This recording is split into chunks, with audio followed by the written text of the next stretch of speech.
Good morning, everybody, and welcome to Breakout Session C4, Perception of the Post-Pandemic Consumer, Critical Shifts in Food Service, Hygiene, and Hospitality Strategies. We'll be starting here in just a couple seconds, so just make sure that this is the session you intended to join or that you're interested in. I know the main stage ran a couple seconds late. On here just a couple seconds. And while you're all trickling in, I'm going to introduce our moderator for today's excellent panel, Brad Barnes, who's Director of CIA Consulting in High Park. So Brad, I'm going to welcome you to the stage. Thank you. Thanks so much.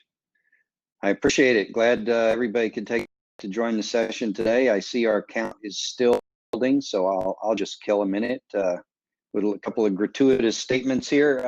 It's a menus have changed, is in a great place this year. This virtual version of it is and working very well. I was fortunate enough to speak last week. CI Consulting has a in the virtual trade show, so really cool. Kudos to my colleagues that operate this in SIG. Fantastic job. So we're in a very interesting place today, and I think you can go, Katie.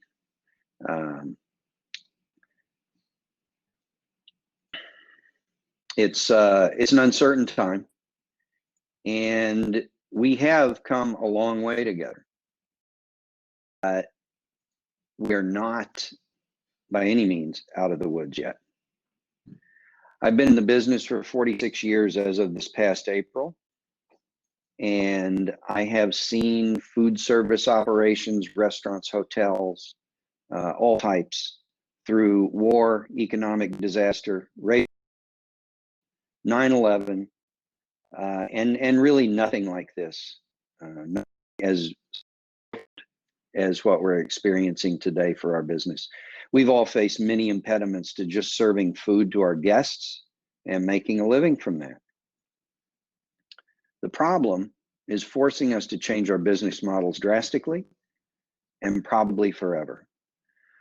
That certainly comes opportunity, and okay, no problem. But what does that really mean? And today we're gonna take a few minutes to talk to you all, and I'll give you some ideas. My colleagues will be able to chime in. It's time for us to reinvent. So welcome to the wide open spaces of innovation. There's a lot of great thinkers out there in our business, a lot of great operators. And this whole thing begins with a very personal issue, deep-rooted emotion of fear. And that's appropriate. Self-protection is key. And of course, concern for those that we interact with. But nobody's really sure how to deal with that. We're in a personal business. It's one that's based on human interaction, built on trust, built on happiness and the joy of food, totally smothered by fear right now. We want to fill our dining rooms, ignite our bars, bring food to our patients, the elderly, feed the kids in school, and really have our businesses back. I don't know about you, but I miss seeing people smile. How do we get to recovery? I assure you it's going to take some of this. Prepare to spend your reserves. If they weren't for now, I'm not sure what they were for. What we're looking at today is new protocols, all types of different things, a bunch of this sort of thing. And it really is about safety first, and new protocols that support that.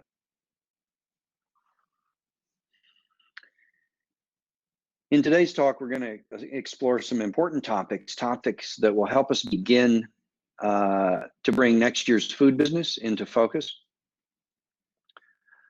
Both resources and communication will be key to shifting operations and pivoting to keep business alive. Dropping volume availability will mean finding new ways to sell our goods, and it will make guest flow management crucial.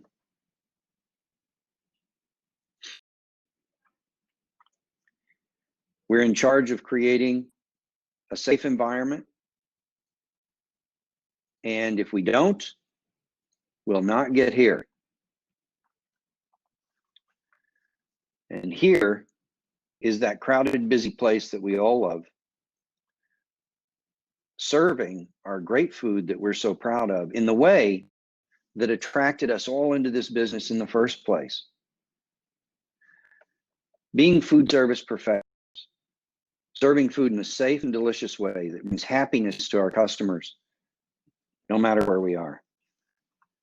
Today, I'm joined by a couple of really great folks, and really from both ends of the spectrum. For some time, I've had CDC as a client, and I've formed lots of relationships there.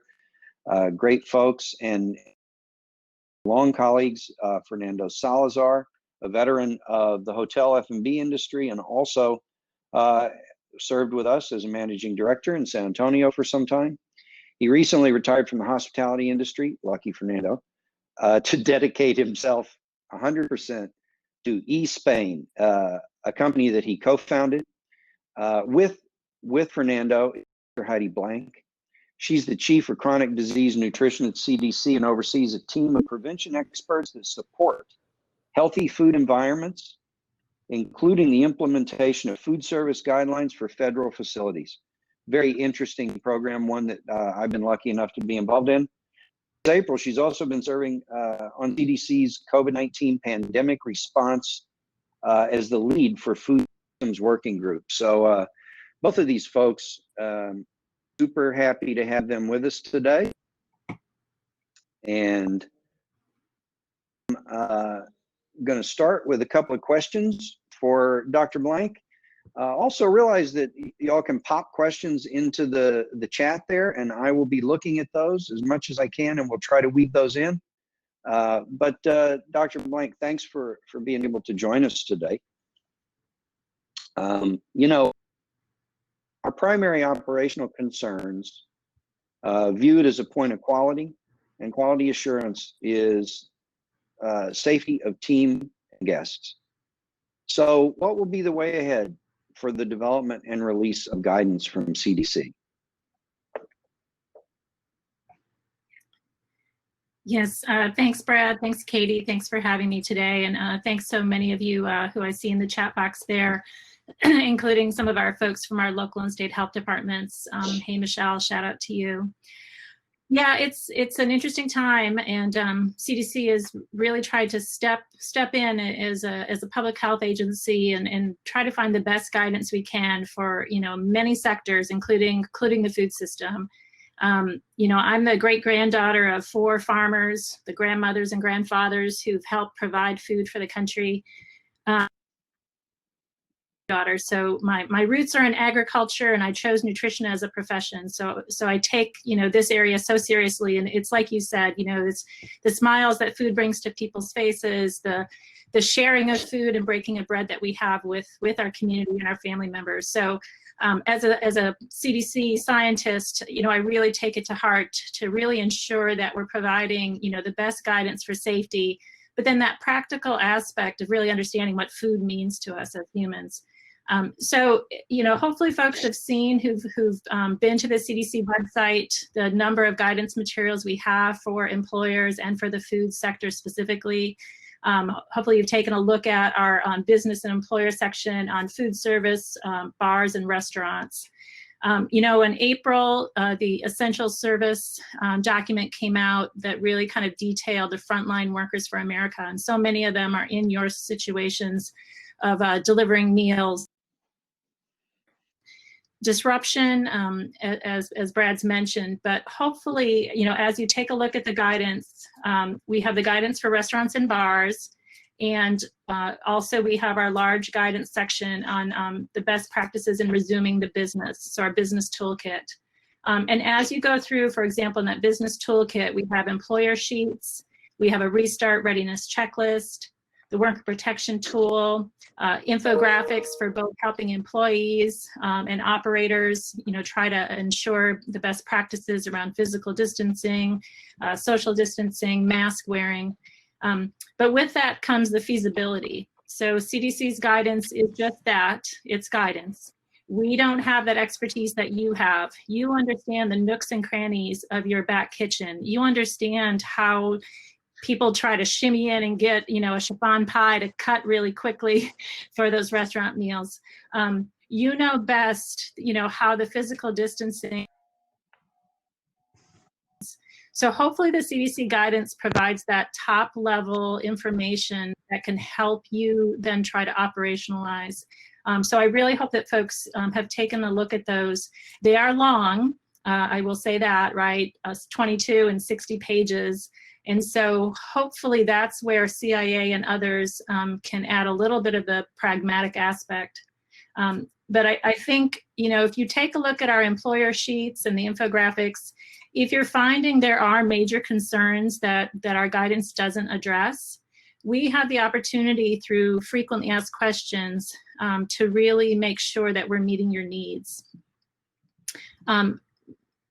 Brad, I think I see Fernando there. I can see That's him. okay. Well, you brought up a couple of really good points, Heidi, and we'll get Fernando tuned in here shortly. But what's key here is not only having protocols and great information from people like yourself, CDC, but for operators, it's tremendous challenge to shift behavior to meet those protocols, particularly when people are super busy and somebody's looking at you for their drink or their dessert or whatever it is. We've all been there and we all understand it. So I think that's really that's an important piece. And for some time, my team, we've been working on a program design to be able to help people understand how in the very best way. So Heidi, we'll go to another question for you. From the current guidance thus far, what are some of the key ways that restaurant owners and managers can keep their staffs safe when reopening? Yeah, and I think if you travel, even in your locations, your community or your state, you're going to see a lot of operating, depending on your levels of community transmission. Some folks are really at, the low risk strata still, where they're really limiting things to the drive-through, to takeout and curbside, right? And so we're seeing folks really being able to utilize outside spaces for the curbside pickup, the cloth coverings, the hand sanitizer, kind of the basics of good hygiene. And then as you're seeing more of the reopening, right, we're moving into a little bit more of folks walking into the restaurants and in a number of places actually dining in, right? And so in those situations, where folks can lower the capacity even in that dining in situation, right? We're seeing, creative uses of blocking off certain tables and other kinds of ways for physical distancing. So, if you take a look at CDC's guidance, you can kind of see this low, more, and high risk scenarios. There's a number of infographics that, we looked at all, we're able to see where there are ways they can still, keep their business. And now I'm here, but I cannot hear anybody. We can hear you, Fernando. Oh, there goes Fernando. So hopefully, what we're seeing is we're seeing a lot of best practices emerge. We're seeing folks who are able to take advantage of, plexiglass, PVC, just ways that, in the small diners and other approaches. And then like CIA and James Beard and other groups have come out with protocols that really show practical ways to really create this physical separation. Because as folks know, this is, a droplet, droplet virus. The air and ventilation is so important. Hopefully folks have taken a look at CDC's considerations for opening businesses. There's a large section in there about air ventilation that comes out of the industrial hygienist groups. Air and better ventilation, better dilution with outdoor air. So, in addition to hand hygiene and the face masks and cloth coverings, really ensuring that people who are bringing businesses back online are thinking about their water systems and air systems as well. Yeah, no, it's great. And I got to look at those resources and take a check on those links and follow through the links that are inside the information. There's some really helpful stuff. We know that in operations, one of the key things is going to be training and retraining and then reinforcing practices in order to get new behaviors in place. And I think that's the biggest challenge for everybody, even from a standpoint of putting gloves on correctly, putting masks on correctly, and then remembering when you really get in a hurry that things have to remain the same from a protocol standpoint. And I think, Heidi, wouldn't you say that tremendously key for us at this point? I mean, the outdoor business is great. And I think that's super, but unfortunately for part of the country, that's going to denigrate as winter moves in, right? So I think when we get inside, you mentioned it, it's the ventilation piece that's going to be really important. The speed of people, the timing of people, manage that business. And with that, CDC has a hotline and an email where the public and industry can submit questions. So what are some of the common concerns reported for worker safety in the entire restaurant operation? What are you hearing and seeing? Yeah, so we've been doing analysis of a site we call CDC Info, and anyone can go to the cdc.gov or cdc.gov/COVID-19, and you'll see this email box where you can send your information. And just to let folks know, those question that can and really try to have a response. And so we've been analyzing over the past 3 or 4 weeks. Well, we've done this since March. And in early March, we started to see a lot of consumer questions around things related to, delivery of groceries and safety of fruit and vegetables. And unfortunately, we saw, for example, 18% of the public was using harsh chemicals like bleach on their fruits and vegetables. So that's what we saw back in March. But in the last 4 weeks, most of the questions we have been receiving are from consumers of restaurants. So the types of questions they have to do with a lot of employees and personnel. We have a lot of folks reaching out to us saying, how can they report that there's employees that they're noticing that are wearing their masks under their noses, are wearing them around their chins, are hanging off their ears. It's this aspect that you brought up, that in a busy environment, in a hot environment, and just not having this as a usual American practice, a lot of consumers are so of course, we know through normal kind of inspection type processes that the state and local health departments, really are in the role of being, in restaurants. But it's interesting of how consumers are in a way really wanting to be able to ask the employees to do better. And we're just in a voluntary position. So I do think it's interesting. I did hear in Georgia, for example, that there is a group that's doing quite a bit of training using videos and really trying to think through for the employees how to encourage them. They don't want to be punitive, right? These are, really workers that care about their jobs, they got into the food industry many times because they really enjoy working in this sector. So yeah, I think you're right, Brad. Like, how do we support that? But that's like the number one question that we've been getting lately is they really feel like that front-facing staff. Yes. Wearing cloth face coverings. And Heidi, so it's really interesting. I have very carefully been out and about, actually across the country for the past 3-4 projects. And I can tell you, I've seen about 100% good intentions and about 60% success with those intentions. And it's I know, and it's really a call out to everybody out there that's an operator.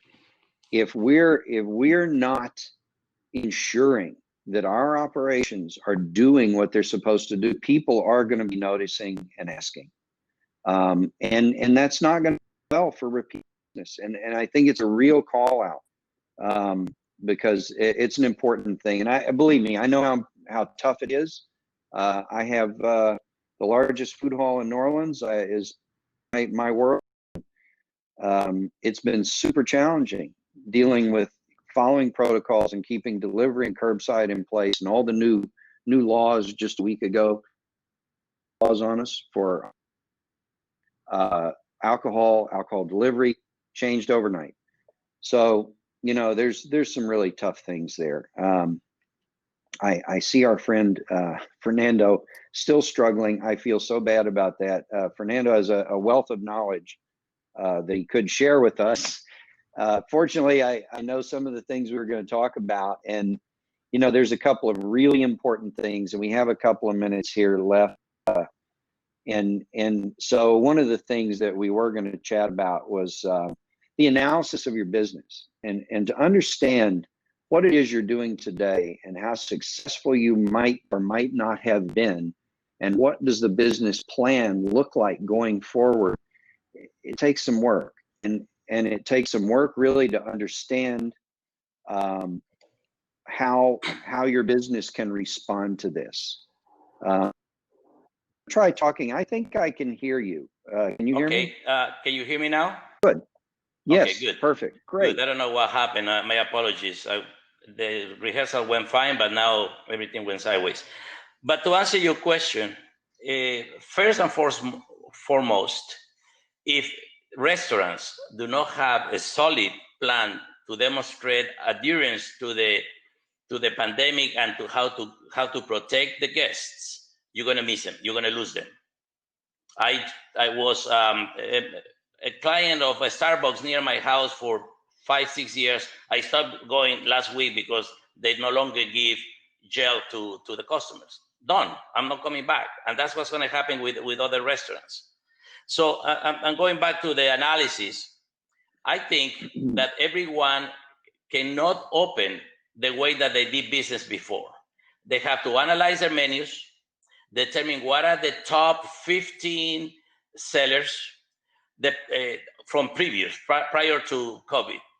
Determine what are the top 15 profit share, what gives the best profit margin, and what are the items that are less onerous on labor, what are the easiest to make, and create a menu that will not only give you more profit, but also save you some labor and be more dynamic. You cannot go back and open the restaurants with the same menu that you had before, because you're going to have 50% of the business, if that is. So that's key. You have to, and then train your staff. You have to be fully trained to address every angle of how to make your customers feel safe in this pandemic world that we live in. Very true. And it's challenging. Look, we know that our folks that work for us, that do everything day to day, have all built habits. That's the reason they become efficient. So this really is and truly is about behavioral change. So what, in your opinion, could be the signature element for a restaurant or bar to demonstrate that you're serious about protecting guests and workers alike? You know, that is a very important question. As I was mentioning to you, my experience with Starbucks recently, if I was running a restaurant, the very first thing I have to do is to create trust in my guests. So I'm going to do an overkill, and I'm going to train my staff to go to every table, a new table, 3 people sit. You get to the table. Good morning. How are you? My name is Fernando. Welcome to my restaurant.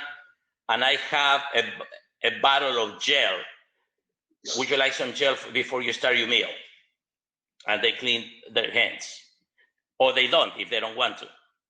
This shows the guests, and obviously your mask properly fit over your mouth and nose. And then continue with that mode throughout the meal service. At the end, when presenting the bill, you bring back the gel. Would you like some gel before you leave?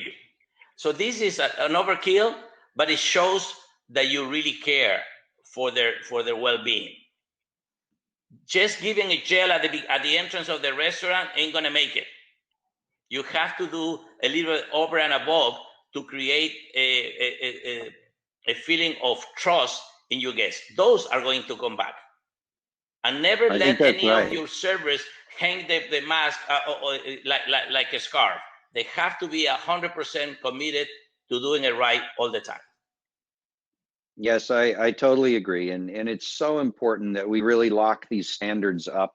And frankly, on an ongoing basis, post-COVID, vaccine time, all good.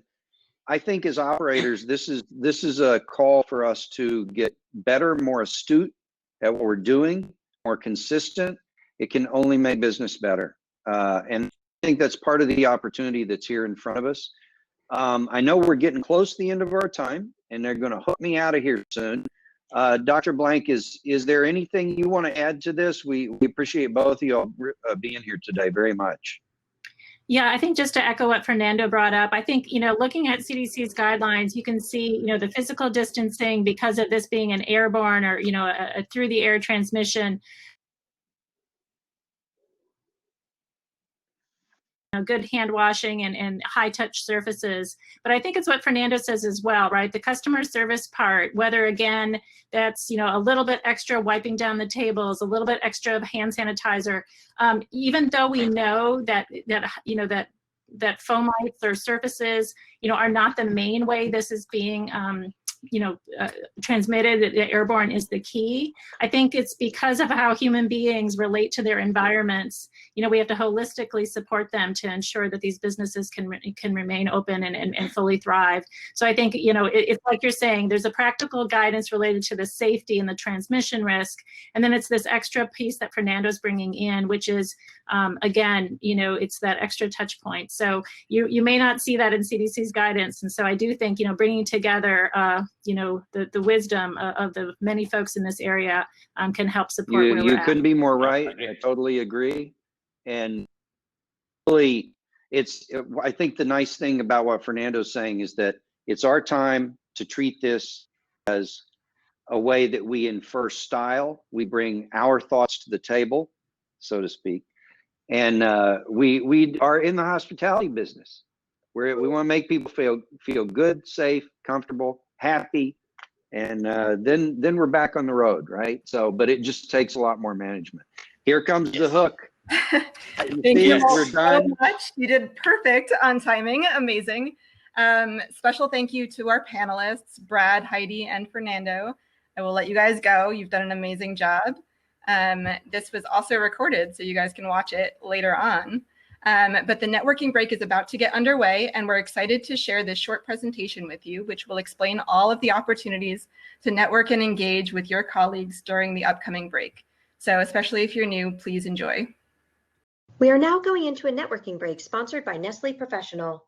Hopefully you all had a chance to make the za'atar, ragu, and hummus from the recipe shared on Monday, so that we can virtually share a snack even though we aren't all together. You can use the tabs on the left of your screen to check out a range of ways to engage with everyone who is also attending today.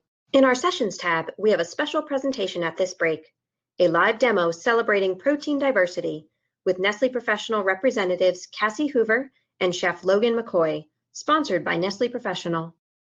Throughout all of these activities, we hope you'll ask questions and join the conversation by clicking the green Share Audio and Video button in the Expo and Breakout sessions. In addition to our event chat, you can direct message any participant by searching for their name under the People tab. A red dot and number next to the envelope on the top right will indicate that you have a new message waiting. When in conversation with another attendee, connect live by clicking the Invite to Video Call button, which will populate a link to a private meeting room. Our networking feature matches you with another attendee for a quick 4-minute chat. Today's networking question is, have you experienced interruptions in purchasing since the pandemic? We encourage you to meet a few new connections each week, just as you might strike up a conversation at the coffee station. At the end of one session, click the Ready button again to be paired with another attendee. We encourage you to check out the Expo tab to visit with our sponsors, to watch live demos, hear about new product developments, consumer insights, sustainable operations, or thank them for their support of Menus of Change. And for those of you who are missing the sampling aspects of our in-person programs, head to the virtual tasting booth in the Expo, where you can register your interest in a product sample and virtual tasting experience. The sponsors featured and their theme programming will change week to week, so we hope you'll stop by there often. The themes for this week are listed here. Lastly, don't forget that you are entered in a raffle for each activity you engage in, and if you attend and participate in all 6 weeks, you'll have a chance to win free registration and travel to next year's Menus of Change Leadership Summit in Hyde Park, New York. We'll be resuming programming on the Stage tab at 11:35 a.m. Pacific, 2:35 p.m. Eastern. So go enjoy networking and the expo until then.